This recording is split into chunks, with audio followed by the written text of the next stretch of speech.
Tnedit e-Museum, pjattaforma ġdida li tagħmel il-wirt kulturali ta' pajjiżna aċċessibbli għal kulħadd online minn kull rokna tad-dinja. F'dan is-sit wieħed jista' jesplora eluf ta' artefatti, jaqra l-kuntest storiku tagħhom u jista' joħloq anke l-kollezzjoni personali tal-oġġetti favoriti tiegħu. Il-kollezzjoni tinkludi oġġetti mill-Mużew Nazzjonali tal-Arti tal-Komunità, il-Muża, mill-Mużew Marittimu ta' Malta u mill-Mużew tal-Arkeoloġija ta' Għawdex. Fit-tnedija ta' e-Museum fil-kwartieri ta' Heritage Malta f'Bigil Kalkara, il-Ministru Kultura u Bonnici fisser din l-inizjattiva bħala bidu ta' kapitlu ġdid fl-istorja diġitali ta' pajjiżna. Qal li l-Museum ir-riżultat ta' 4 snin ta' xogħol intensiv minn kuraturi, konservaturi u esperti.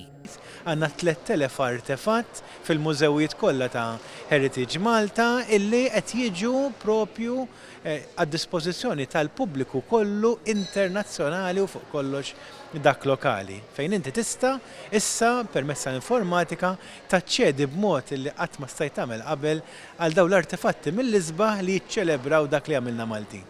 Il-kap eżekuttiv ta' Heritage Malta Noel Zammit qal li dan is-sit jiftaħ il-bibien beraħ ukoll għall-edukazzjoni.